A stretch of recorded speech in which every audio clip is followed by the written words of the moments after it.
Donc, merci à tous ceux qui se joignent à nous pour le webinaire d'aujourd'hui.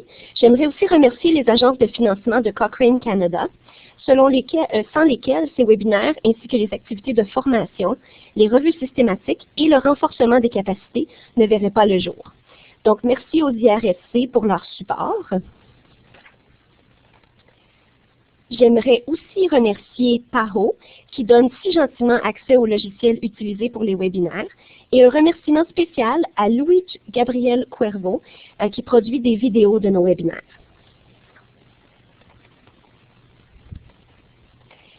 Alors, maintenant, sans plus attendre, j'aimerais présenter le webinaire d'aujourd'hui, qui sera présenté par Sophie Desroches. Sophie Desroches est professeure adjointe au département des sciences des aliments et de nutrition à l'Université Laval et chercheure à l'Institut sur la nutrition et les aliments fonctionnels, l'INAF, et au Centre de recherche du CHU de Québec. Ses travaux de recherche visent à identifier des stratégies de transfert de connaissances et à favoriser leur implantation afin d'optimiser l'adhésion aux recommandations nutritionnelles pour la prévention et la prise en charge des maladies chroniques.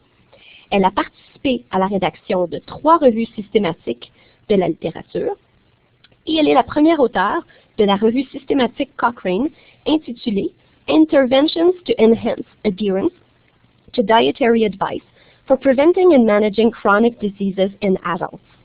Donc, Sophie, je vous laisse maintenant la parole. Merci beaucoup d'avoir accepté de présenter aujourd'hui. Merci Karine. On m'entend bien? Oui, je vous entends très bien. Excellent. Donc, merci à tous d'être présents aujourd'hui pour ce webinaire Cochrane. Pendant le webinaire, nous allons regarder, en fait, faire un survol des étapes pour produire une revue Cochrane. Donc, ce qu'on va voir en gros, c'est qu'est-ce qui fait d'une revue systématique une revue différente d'une revue régulière de la littérature. On va regarder également qui devrait être impliqué dans la production, dans la rédaction d'une revue Cochrane. Et c'est quoi exactement le processus pour avoir une revue Cochrane à son nom? Donc, c'est ça. Aujourd'hui, on va passer en fait à travers les différentes étapes qui vont vous mener justement à la production d'une telle revue. Donc, qu'est-ce qu'une revue systématique Cochrane? C'est un processus en fait qui va débuter avec la formulation d'une question clairement énoncée, donc une question de recherche qui va utiliser des méthodes systématiques et explicites. Donc, des méthodes systématiques, c'est-à-dire qui vont être organisées avec méthode et rigueur pour identifier, sélectionner et aussi faire l'évaluation critique des études pertinentes. Et quand on dit des études pertinentes, c'est des études pertinentes à votre question de recherche qui va être préalablement formulée. Et qui va recueillir et analyser des données des études incluses dans la revue.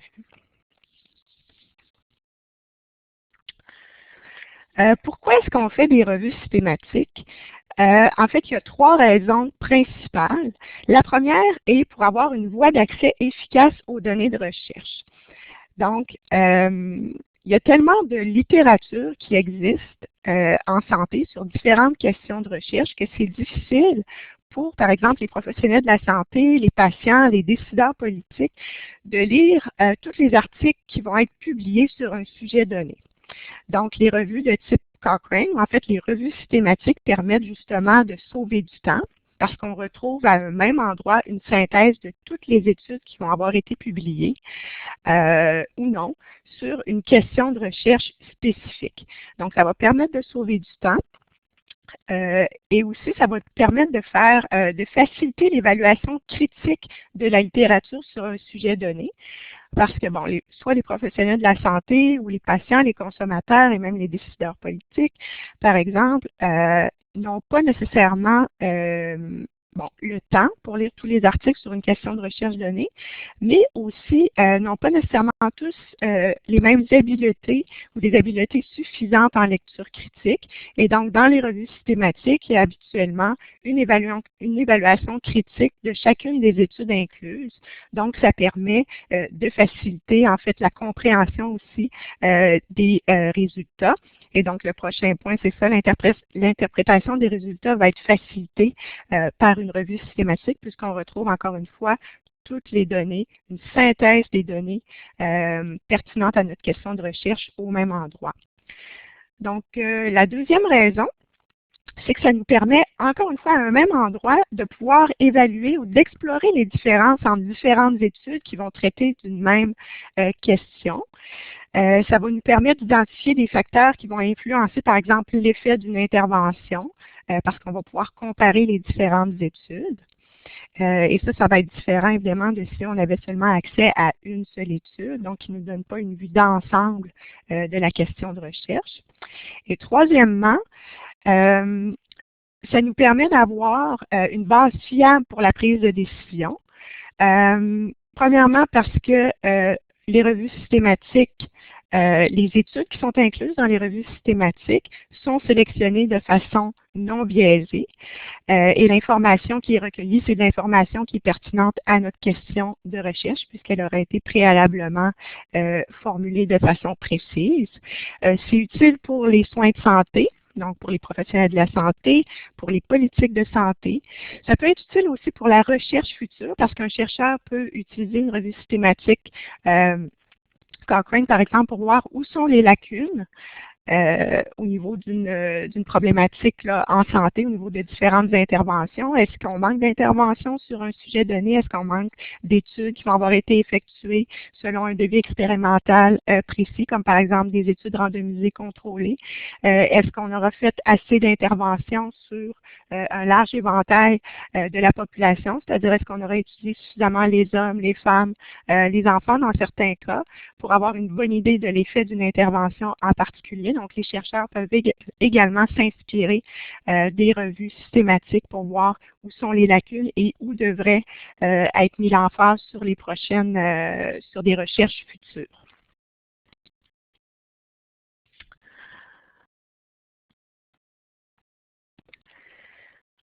Donc, les points forts d'une revue systématique. Premièrement, il y a différents points là, qui sont caractéristiques des revues systématiques. Le premier, c'est que les objectifs de la revue doivent être clairement définis. Donc, on ne commence pas une revue systématique en ayant seulement une idée en tête floue du sujet. Donc, on doit avoir des objectifs précis qui vont nous permettre de spécifier la question de recherche à laquelle nous souhaitons répondre. Puis, ça va nous permettre aussi, en ayant des objectifs clairement définis, d'être capable d'aller chercher vraiment les évidences qui sont pertinentes à ces objectifs de recherche. Ensuite, les critères d'éligibilité des études vont être également prédéfinis. Donc, on ne choisit pas seulement les études que l'on connaît ou les études que l'on souhaiterait incluses dans la revue systématique, mais on a des critères d'éligibilité qui sont bien prédéfinis, de façon à ce que toutes les évidences pour répondre à notre question soient bien identifiées de façon claire. Les méthodes aussi, notre méthodologie, comment est-ce qu'on va faire la revue systématique de façon précise? Donc, par exemple, où est-ce que nous allons chercher nos articles, dans quelle base de données, quels sont les mots-clés qu'on va avoir à inclure, par exemple, dans nos bases de données, que ce soit PubMed ou une autre, pour aller identifier nos articles qui seront inclus. Donc, tout ça est fait de façon explicite et reproductible, c'est-à-dire qu'on va dire exactement dans notre revue les mots-clés qu'on va avoir utilisés, les banques de données qu'on va avoir à consulter.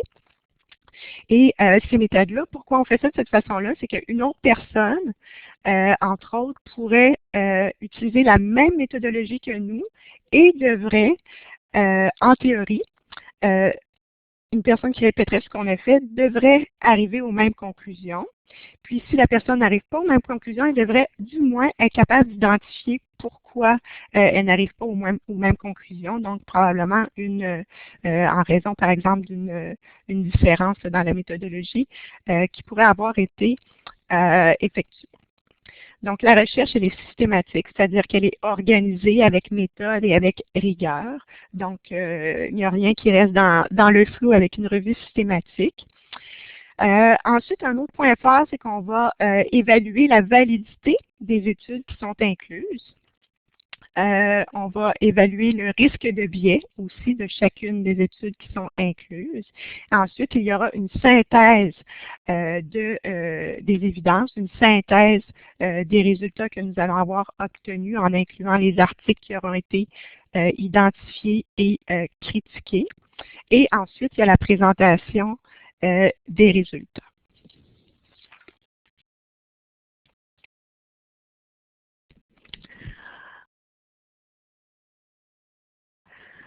Donc, comment est-ce qu'on va suivre, en fait, comment on va réaliser une revue systématique Cochrane?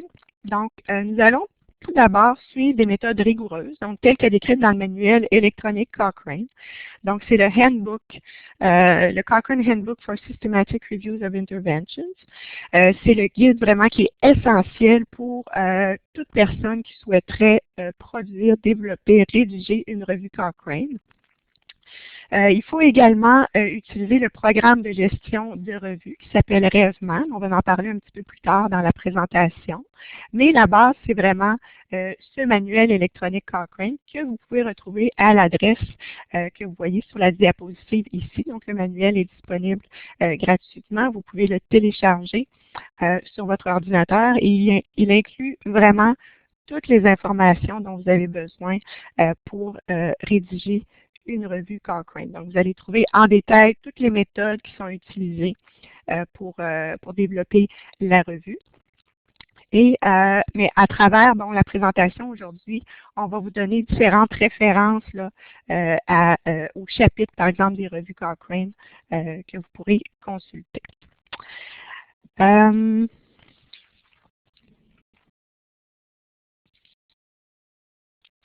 va poursuivre avec de façon un peu plus spécifique, les étapes d'une revue Cochrane. Alors, tout d'abord, on en a parlé un petit peu au cours des diapositives précédentes. Il faut formuler une question de recherche.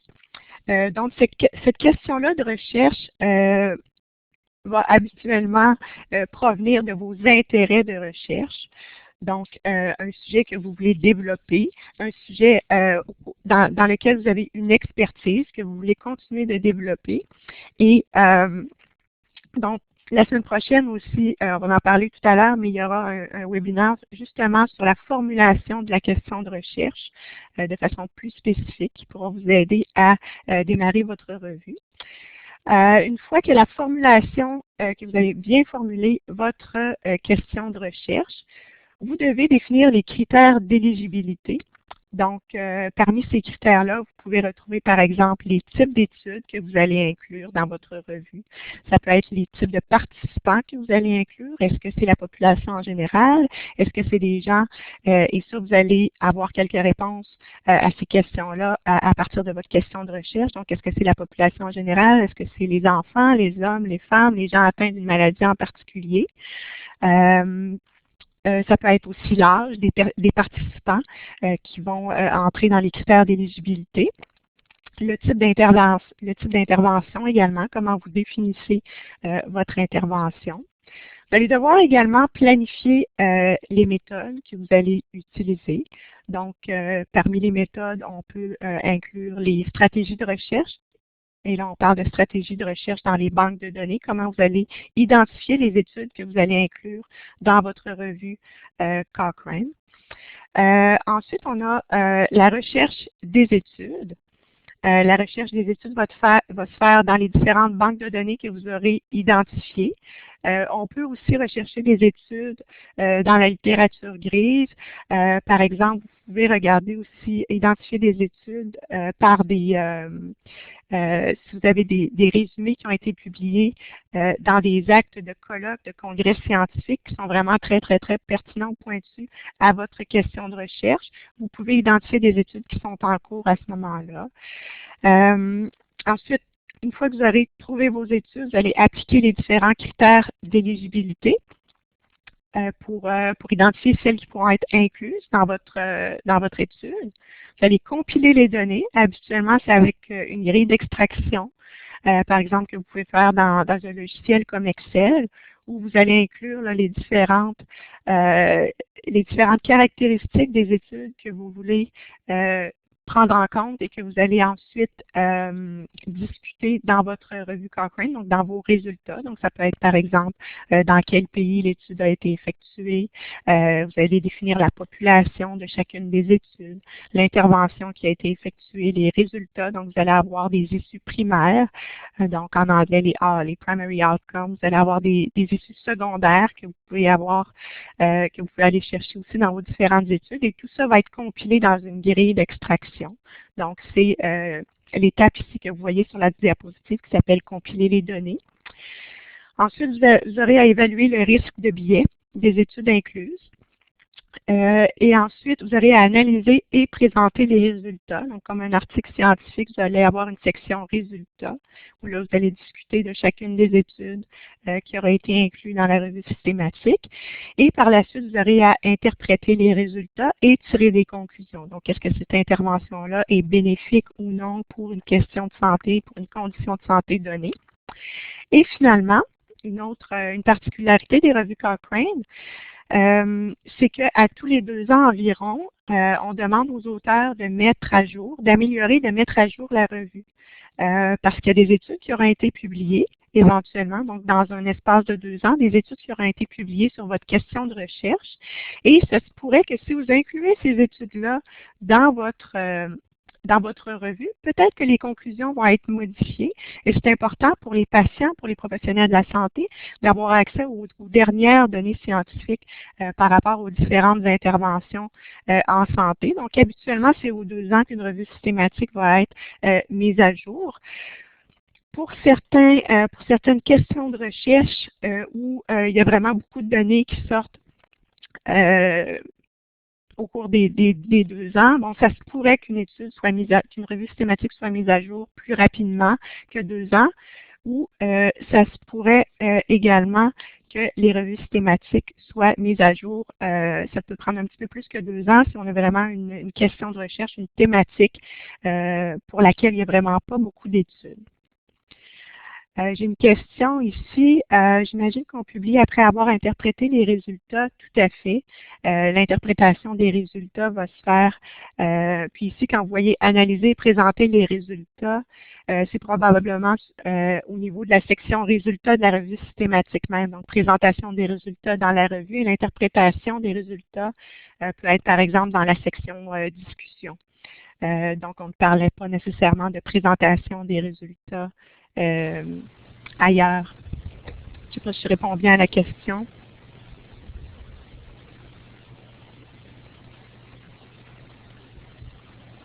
Je pense que vous avez bien répondu à la question. Peut-être si la personne a plus de questions, elle peut rajouter là une autre question.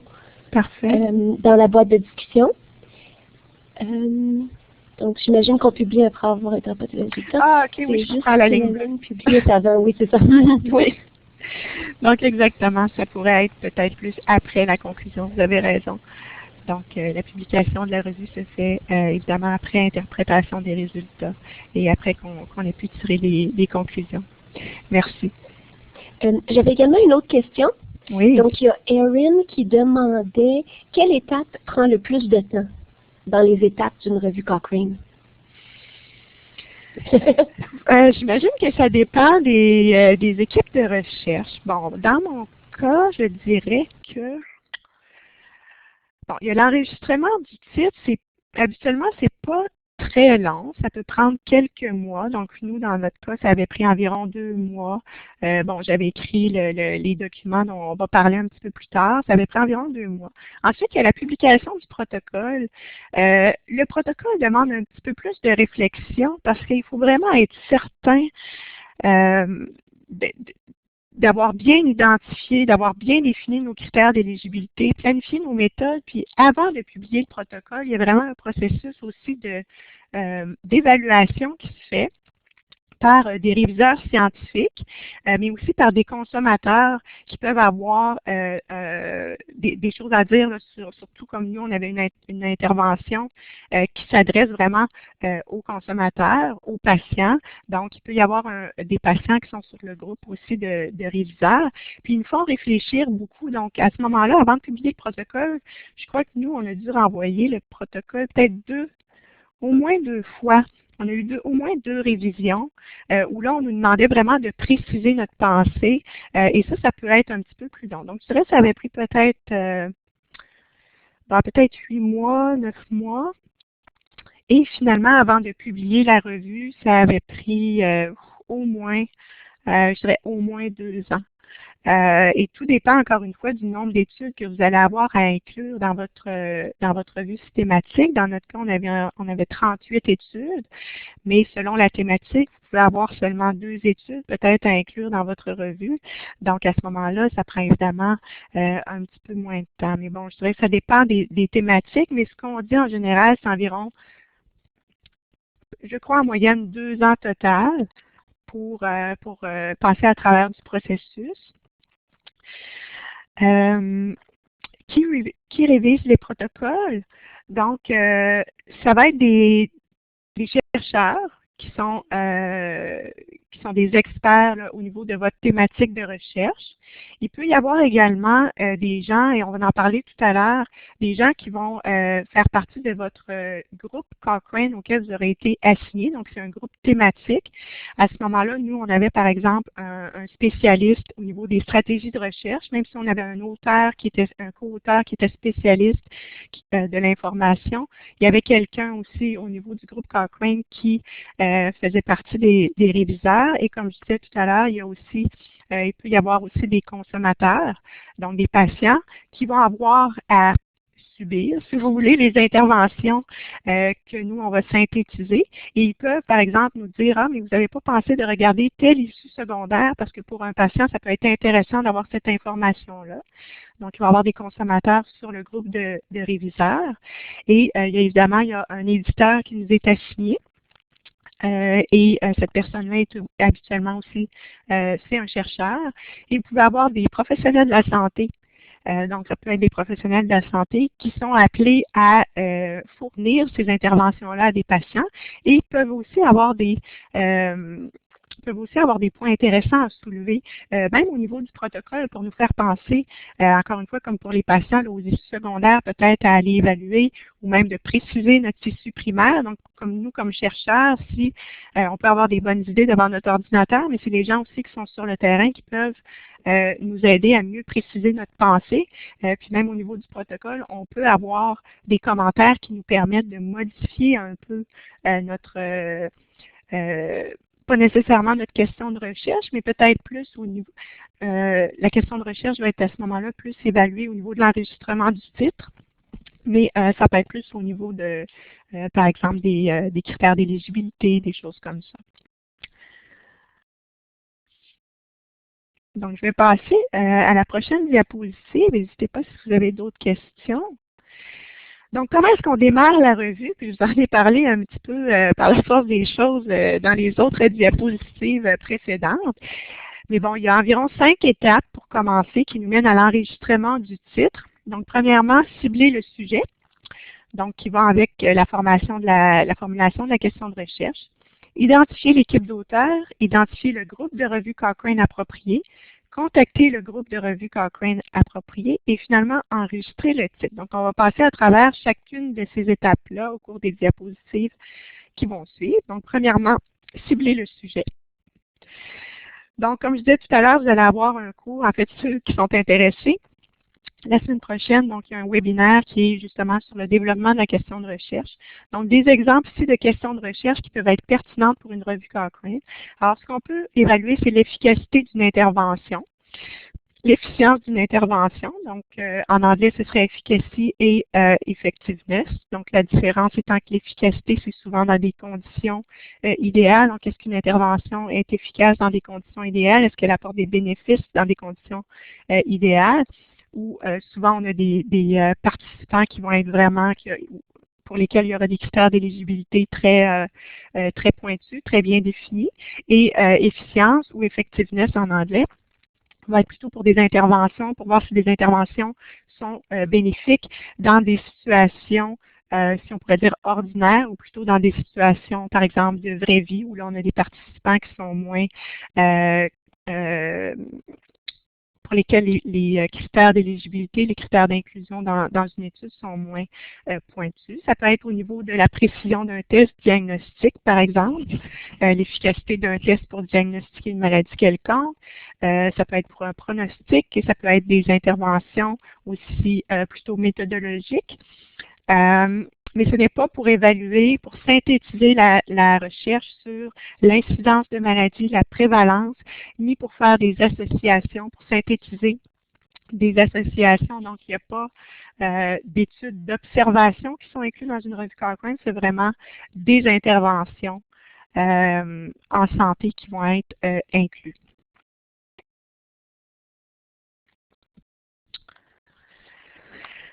Donc, des questions plutôt standards, par exemple Cochrane, donc ce sont des questions de recherche qui vont évaluer, par exemple, qui vont synthétiser les effets d'une intervention sur, on dit ici une issue, mais ça peut être en fait sur une condition de santé en particulier. Donc, par exemple, l'effet des antibiotiques pour la bronchite aiguë, les interventions au sein des communautés pour augmenter l'activité physique. Donc, si vous voulez vous inspirer de titres, vous pouvez aller sur le site Cochrane et vous allez voir que la plupart, je dirais, des questions Cochrane standard, et la question est souvent le titre de la revue. Donc, vous pourrez vous inspirer là, en allant voir sur le site Cochrane. Est-ce que je suis allée trop vite sur le diapo? Oui. Est-ce qu'on a déjà réalisé cette revue? Donc, au niveau de l'enregistrement du titre, donc avant de l'enregistrer, quand vous pensez à formuler votre question de recherche, idéalement, il faudrait aller voir, si vous voulez évidemment la publier sur Cochrane. On doit aller voir sur la librairie Cochrane pour voir si cette revue a déjà été réalisée. Ou s'il ne pourrait pas y avoir du chevauchement avec une revue qui est déjà réalisée. Donc, ça vous permet à ce moment-là de mieux définir votre question de recherche.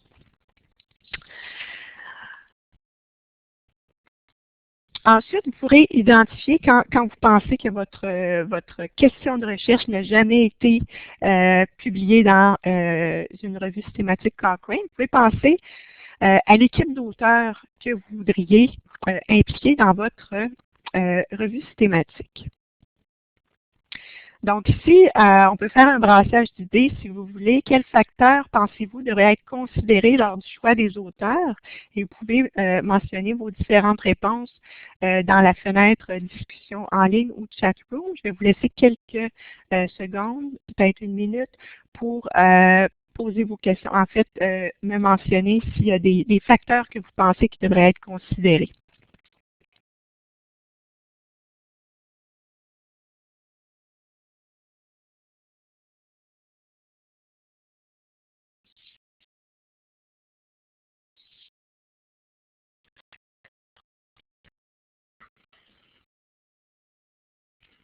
Donc, je vois qu'il y a quelques personnes. Exactement, oui, son expertise en lien avec la littérature, la spécialisation sur le sujet sont deux réponses, deux excellentes réponses. Donc, vous avez aussi, je vais continuer à prendre la langue parlée. La langue parlée, ça peut être intéressant aussi d'avoir quelqu'un qui parle une langue différente, par exemple, pour aller chercher des études à l'extérieur. Ça peut être des gens aussi qui vont être dans différents pays pour avoir des perspectives différentes. Donc, la langue parlée pourrait être une réponse intéressante, effectivement. Donc, l'équipe de revue, on ne fait pas une revue systématique seule, donc il faut au moins 2 personnes qui sont requises pour sélectionner les études, pour extraire les données et pour aussi évaluer le risque de biais. Donc, chacune des étapes va être faite habituellement à 2.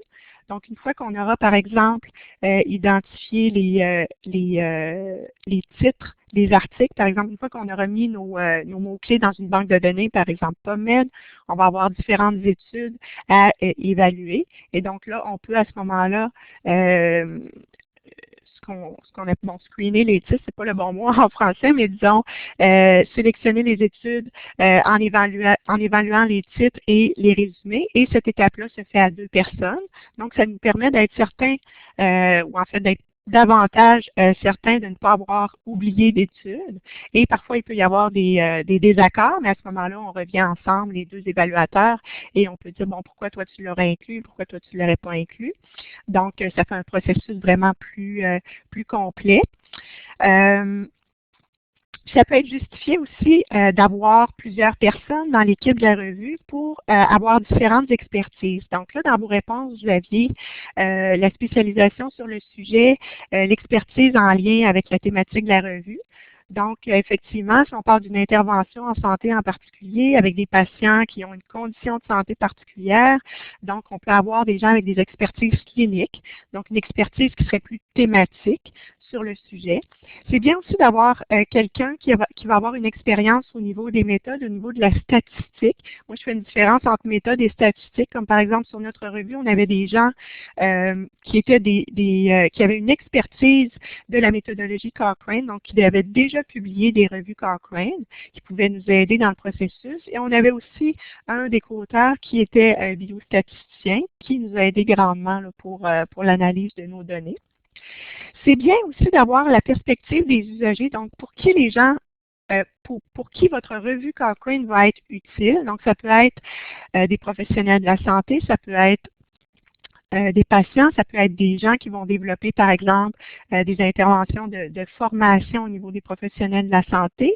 Donc, ces gens-là, ce serait intéressant qu'ils soient ces gens-là, ce serait intéressant qu'ils soient impliqués dans la revue. Donc, ça peut être soit à titre de co-auteur ou ça peut être aussi tout simplement à titre de participant. Puis ces gens-là sont évidemment remerciés et leur travail est reconnu là, dans la section Acknowledgement de votre revue systématique.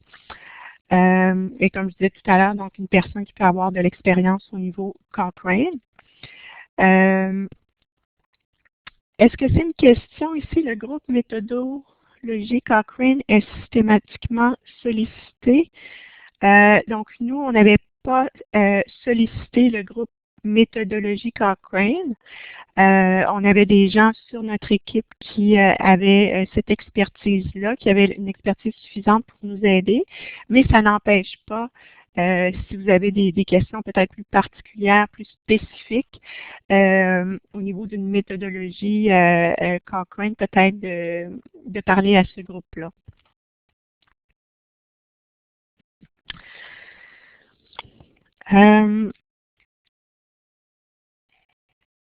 Donc, pour les auteurs, voilà, on dit aussi que les consommateurs, comme je disais, peuvent être inclus, peuvent être impliqués dans votre revue. Ces gens-là ne seront pas nécessairement des co-auteurs, mais peuvent être des gens qui vont être sollicités lorsque vous serez rendu à différentes étapes de la revue, tout simplement pour s'assurer que vous répondez bien à leurs besoins. Et si vous n'avez pas de contact avec des consommateurs, des gens qui feraient partie d'associations de patients, par exemple, votre groupe Cochrane peut vous diriger vers ces gens-là. Et comme je vous ai mentionné tout à l'heure, parmi les réviseurs, il y a habituellement quelqu'un qui est un consommateur, un ou deux consommateurs qui vont poser des questions, qui vont réviser votre revue à différentes étapes, donc c'est-à-dire au niveau de l'enregistrement du titre, au niveau de la production du protocole et aussi au niveau de la production de la revue systématique. Donc, pour ce qui est de l'identification du groupe de revue Cochrane, alors, les groupes, ce sont des groupes d'experts internationaux qui vont posséder une expertise ou un intérêt commun pour un problème de santé. Donc, par exemple, vous avez le groupe du dos, donc la santé du dos, le groupe de santé publique, le groupe sur l'hypertension. Nous, on a publié avec le groupe Consumer and Communication. Et ce groupe-là, c'est vraiment votre point d'ancrage. Donc, c'est les personnes que vous allez contacter à travers tout le processus de votre revue systématique à partir de l'enregistrement du titre jusqu'à la publication. Ils vont supporter le processus de réalisation et de publication des revues. Ils peuvent vous fournir également le support méthodologique et éditorial. Et il y a 53 groupes jusqu'à maintenant qui sont répartis à travers le monde. Et il y en a 6 au Canada. Et donc, vous allez en fait vous diriger vers le groupe Cochrane qui se rapproche le plus de la thématique ou de votre question de recherche. Donc, si vous par exemple, vous faites une revue sur le diabète, alors vous allez travailler avec le groupe Metabolic and Endocrine Disorders Group, qui est situé en Allemagne. Donc, peu importe le pays d'où vous êtes, vous ne faites pas affaire au groupe dans votre pays. Ça se pourrait que ça tombe comme ça. Mais comme nous, notre groupe sur Consumer and Communication était en Australie, donc on communiquait directement avec ce groupe-là. Alors, vous pouvez voir ces différents groupes-là également sur le site Cochrane. Ça vous permettra de voir le nom des différents groupes. Puis aussi, vous pouvez voir les revues systématiques et les protocoles et les titres enregistrés jusqu'à maintenant dans les différents groupes. Alors, vous pourrez voir si votre idée, votre question de recherche pourrait être pertinente pour ce groupe. Donc, une fois que le groupe a été identifié, alors il faut établir le contact avec le groupe. Donc, il y a habituellement un coordonnateur à contacter. Ça, vous allez voir ça, les différents groupes ont habituellement un site Internet aussi, mais vous allez pouvoir y accéder via le site général Cochrane. Donc, c'est ces gens-là qui vont vous permettre d'enregistrer votre titre et d'assurer un support constant au niveau là, de la publication, de la production et finalement de la publication de votre revue Cochrane.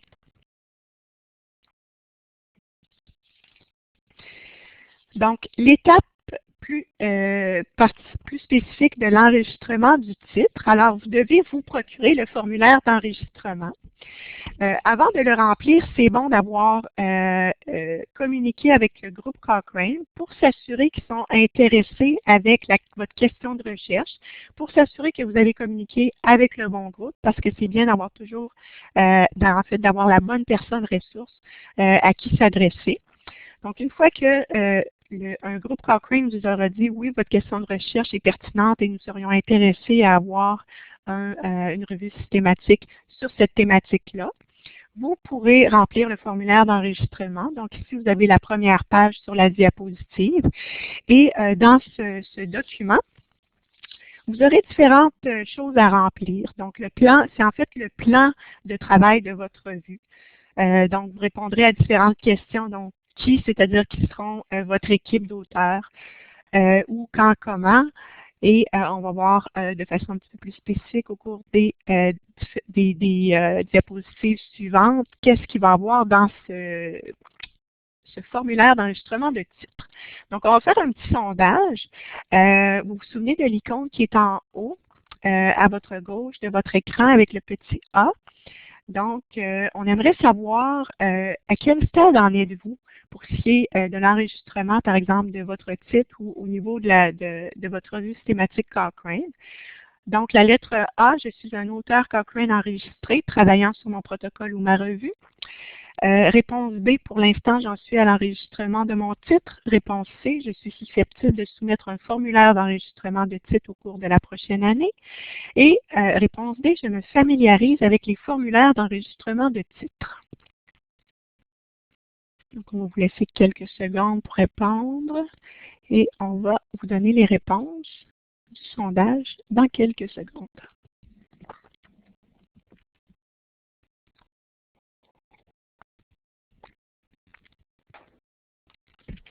Donc, vous voyez à l'écran ici, il y a environ 35% qui se familiarisent avec les formulaires d'enregistrement, 15% qui sont susceptibles de soumettre un formulaire d'enregistrement au cours de la prochaine année.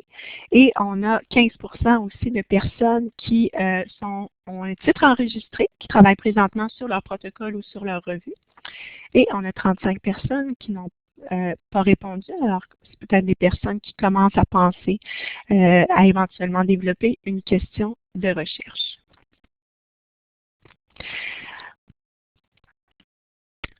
Donc, pour ce qui est du formulaire d'enregistrement du titre, donc vous aurez, comme je disais, différentes questions à répondre. Donc, par exemple, qui sont les membres de votre équipe de revue? Donc, on va vous demander le nom de ces personnes-là. On va vous demander également leur expertise. Donc, est-ce que c'est une expertise méthodologique au niveau plus clinique, au niveau de la thématique, au niveau statistique? Donc, vous pourrez répondre à ces questions-là. On va vous demander aussi la question de votre revue. Donc, sans avoir le protocole complet en tête, tous les critères d'éligibilité, on vous demande quand même d'avoir une bonne idée de la population à étudier, de la condition de santé, du type d'intervention, des mesures que vous pensez prendre. Donc, par exemple, vos issues primaires, vos issues secondaires que vous pensez évaluer. Est-ce que vous allez faire des sous-analyses, par exemple, dans votre revue? Comme nous, on avait des études qui évaluaient l'effet d'intervention sur la prévention des maladies chroniques, mais aussi sur la prise en charge, donc chez des gens qui avaient déjà une maladie chronique. Donc, on a comparé ces deux types-là. Donc, c'est des choses dont auxquelles vous pouvez déjà penser et qu'on va vous demander de mentionner dans le formulaire d'enregistrement du titre. On va vous demander une description aussi de votre revue. Donc, quel est l'objectif que vous poursuivez, le rationnel, en fait, de votre revue, la problématique, pourquoi vous pensez que c'est important de s'attarder à cette question-là, le type d'études que vous allez inclure. Donc, le type, les devis méthodologiques que vous allez inclure. Est-ce que c'est seulement des études randomisées contrôlées? Finalement, les participants, le type de participants, les interventions que vous allez inclure aussi sont des choses que vous pourrez mentionner. On va vous demander aussi, est-ce qu'il y a une possibilité de chevauchement entre d'autres revues systématiques, mais peut-être aussi avec d'autres revues qui sont déjà publiées, qui sont pas nécessairement dans la bibliothèque Cochrane, mais peut-être à l'extérieur, puis voir comment est-ce que vous pensez apporter quelque chose de nouveau avec votre revue. On va vous demander également quel est l'échéancier prévu. Donc, est-ce que vous avez une idée du temps que va prendre la production de votre revue? On va vous demander également on va vous parler des ententes de publication là, avec les revues Cochrane. Donc, c'est possible de publier votre revue Cochrane éventuellement dans un autre journal scientifique, mais il faut s'assurer par contre que les droits d'auteur demeurent à la bibliothèque Cochrane. Et c'est possible également de faire des sous-analyses de vos résultats et de les publier ailleurs, mais on revient quand même toujours à Cochrane pour s'assurer que ce soit correct là, de le faire. Et on va vous demander également de vous engager à mettre la revue à jour éventuellement, donc au cours probablement des 2 prochaines années, des 2 années qui vont suivre la publication de votre revue. Et donc, c'est votre groupe Cochrane qui va vous aider là, pour l'enregistrement du titre. J'ai 2 questions ici. Donc, est-ce possible de faire partie d'un groupe, donc en tant que réviseur, peut-être, ou je ne sais pas si la personne peut préciser sa question. Peu importe. C'est toujours possible de faire de communiquer avec un groupe Cochrane, donc un groupe pour lequel, par exemple, qui est pertinent avec notre expertise de recherche. Et je suis convaincue que les groupes sont toujours à la recherche de réviseurs avec une expertise qui est en lien avec l'expertise, le domaine d'intérêt de leur groupe. Donc oui, c'est toujours possible de faire appel, toujours en communiquant avec le coordonnateur du groupe pour voir s'il y aurait des besoins. Et je ne sais pas si je m'avance en disant ça, peut-être Karine pourrait vérifier, mais peut-être qu'il y a des gens aussi qui sont en train de faire une revue Cochrane dans un groupe en particulier, que vous pensez avoir une expertise, ou peut-être juste faire savoir faire connaître votre expertise et votre intérêt peut-être de vous joindre à une revue qui est en cours. J'imagine que c'est quelque chose qui serait possible de faire en communiquant avec le coordonnateur. Oui, je pense que c'est souvent possible. Donc, on a juste dans le fond, à faire part de notre intérêt au coordonnateur. Puis en général, ça peut se faire. C'est assez, oui. Parfait. Merci, Karine. Puis j'ai une autre question aussi. Doit-on avoir un membre qui a déjà écrit une revue systématique dans notre équipe? C'est quelque chose qui vous est demandé dans le formulaire, si je ne me trompe pas. C'est toujours Par expérience, je pense que c'est toujours une bonne idée d'avoir quelqu'un qui a passé à travers le processus Cochrane pour nous aider. Donc, nous, sur notre équipe, on avait quelqu'un qui n'avait pas l'expertise au niveau de notre thématique de recherche du tout, mais cette personne-là avait déjà publié en tant qu'auteur principal. En fait, on avait au moins 2 personnes sur notre équipe qui avaient déjà publié, qui avaient déjà été co-auteurs ou auteurs principal d'une revue Cochrane, et ça a été grandement utile pour nous. Donc, je ne crois pas nécessairement que ce soit obligatoire, mais c'est vraiment très fortement suggéré. Vous allez avoir aussi à répondre, il reste seulement que 10 minutes, ça passe vite. Vous aurez à avoir aussi à répondre à la question de conflit d'intérêts. Donc, les auteurs que vous allez, votre équipe d'auteurs, est-ce qu'ils ont des conflits d'intérêts par rapport à votre revue? Aussi, la commandite d'une revue par une source commerciale va être interdite. Donc, seulement des sources de financement d'organismes subventionnaires reconnus peuvent financer la production de votre revue. Et donc, tous les conflits d'intérêts potentiels doivent être déclarés. Et vous pouvez voir dans le guide, dans le Handbook Cochrane, que vous pouvez retrouver sur le site Internet gratuitement, le code de conduite à la boîte 2.6 du guide électronique. Vous allez aussi avoir à répondre dans votre formulaire d'enregistrement, le temps que vous pensez que ça va vous prendre pour écrire, donc comme je disais tout à l'heure, mais aussi par qui les tâches seront exécutées. Donc, vous allez lister votre équipe de recherche, votre équipe de revue, et qui pensez-vous va être responsable pour chercher par exemple, développer votre stratégie de recherche, faire rouler vos stratégies de recherche dans les différentes banques de données, qui va être responsable d'identifier les revues qui sont incluses dans votre revue systématique, qui va être responsable de la rédaction des résultats, de l'interprétation des données. Donc, ce sont des choses que vous allez avoir à répondre dans le formulaire d'enregistrement de titre. Et vous pourrez aussi préciser, en fait, estimer la durée de chaque tâche. Est-ce que vous avez aussi le support matériel et technologique pour effectuer la revue? Donc, la base, c'est-à-dire avoir un ordinateur, avoir Internet, pouvoir faire des appels téléphoniques, conférences, peut-être si vous avez des co-auteurs qui sont à l'extérieur. Donc, évidemment, avec Internet, on peut faire beaucoup de choses.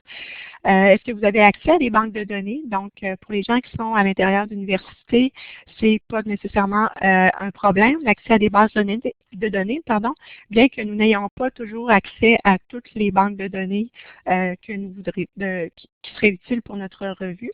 Donc, c'est important de mentionner ça dans l'enregistrement du titre. À ce moment-là, le groupe Cochrane auquel vous serez assigné pourront vous donner peut-être le support nécessaire pour s'il y a des lacunes au niveau du support matériel ou technologique. Maintenant, je vous ai parlé tout à l'heure qu'est-ce qui est nécessaire pour la revue Cochrane. On a parlé du Handbook, le guide électronique. Vous avez aussi le gestionnaire de revue qui s'appelle RevMan. C'est un logiciel qui est obligatoire. Donc, au moment de l'enregistrement du titre, vous n'en avez pas nécessairement besoin. Vous allez remplir le formulaire qui est un formulaire Word. Et une fois que votre titre sera enregistré, donc, on va vous donner accès à ce logiciel, donc avec un mot de passe, un nom d'usager et également un mot de passe. Donc, ça va vous être fourni par votre groupe de recherche Cochrane. Dans ce logiciel-là, vous aurez accès à votre revue à partir de la base de données qu'on appelle Archi. Et vous avez un gabarit pour structurer votre protocole ou votre revue, donc dépendant à quelle étape vous serez rendu. Alors, vous avez déjà dans le gabarit toutes les sections que vous devez remplir, par exemple pour le protocole.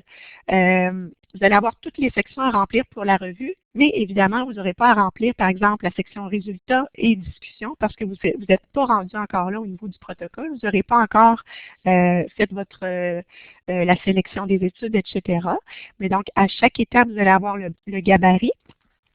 Et c'est vraiment un support d'écriture du texte de la revue. Vous pouvez quand même le faire dans un format Word et le copier ensuite. C'est un logiciel qui est essentiel pour les analyses statistiques. Si vous faites des méta-analyses, par exemple, tout va être fait au niveau de ce logiciel-là, RevMan. Et c'est un logiciel là, à travers lequel on va pouvoir communiquer avec le groupe Cochrane pour l'édition et la publication de notre revue. Donc, ce logiciel-là est également gratuit, mais il va être mis à votre disposition une fois que votre titre va être enregistré. Donc, on a différents liens utiles pour la préparation de votre revue. Donc, évidemment, la bibliothèque Cochrane, le guide Cochrane, le handbook que vous avez, auquel vous pouvez avoir accès, le Centre canadien Cochrane aussi qui peut être très intéressant au niveau, par exemple, des formations qui sont données. Et la collaboration Cochrane, donc qui est à ce moment-là un petit peu plus large que la bibliothèque. Donc, dans la bibliothèque, vous allez retrouver les revues et la collaboration Cochrane, vous allez trouver d'autres informations là, en lien avec cet organisme-là.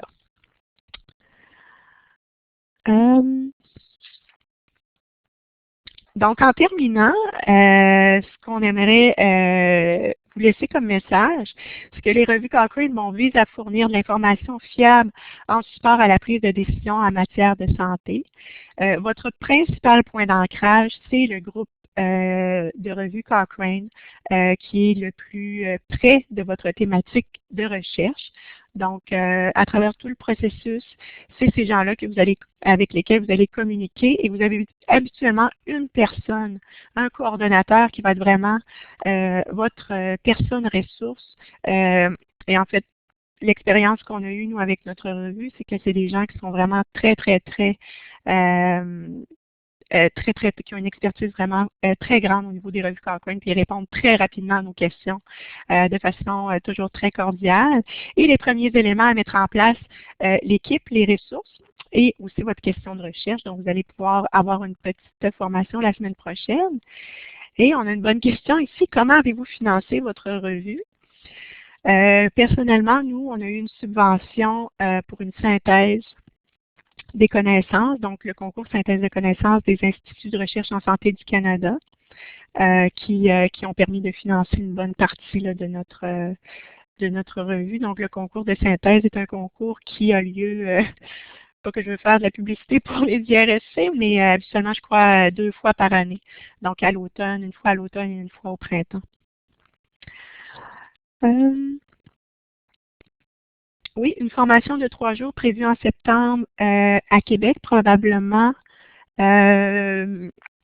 Oui, habituellement, Mme Tremblay devrait répondre. Peut-être, moi, j'ai pas de précision sur les 3 jours, mais c'est effectivement Mme Tremblay, Mme Nadine Tremblay qui est responsable là, de ces formations. Donc, peut-être, je ne sais pas si parfois c'est complet, ce sont des formations qui sont très populaires. Peut-être lui renvoyer un courriel, parce qu'habituellement, elle répond assez rapidement là, à ces questions. Ici, vous avez différentes références. On aimerait offrir nos remerciements à Miranda Thompson du Centre australien Cochrane et du Centre canadien Cochrane qui nous a aidé à adapter la présentation. Et la semaine prochaine, donc, il y a un autre séminaire, un autre webinaire, donc, qui s'intitule « Commençons avec la base, définir la question de recherche appropriée à votre revue ». Donc, il va vous aider à bien développer une question claire qui a toutes les chances, en fait, d'être acceptée comme titre, enregistrée comme titre Cochrane.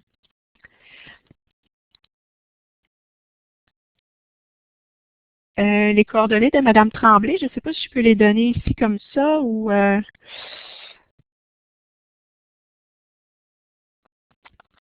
peut-être m'envoyer un courriel ou je ne sais pas si je peux l'indiquer sur la discussion en ligne.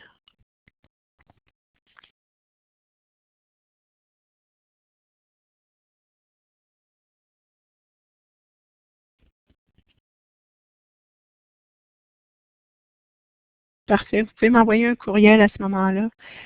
Sophie.desroches@commercial, F comme Frédéric, S comme Sophie, AA, Ah, voilà, nous avons le courriel ici de Mme Tremblay, nadine.tremblay@crsfa.ulaval.ca. Donc, on a peut-être 1 ou 2 minutes pour répondre aux questions. Oui, merci beaucoup. Merci beaucoup, Sophie, pour cette très bonne présentation. Il nous reste peut-être 2 minutes pour des questions. Et en attendant qu'on voit les questions arriver, j'aimerais vraiment, si possible, que vous remplissiez le formulaire d'évaluation. On a mis le lien dans la boîte de discussion. Donc, vous n'avez qu'à cliquer dessus et ça va vous amener le formulaire. Donc, c'est très bien. Ça peut vraiment nous aider à améliorer les présentations dans le futur. Donc, merci beaucoup, Sophie. Et s'il y a des questions, n'hésitez pas à les écrire dans la boîte de discussion. Il nous reste encore 1 minute.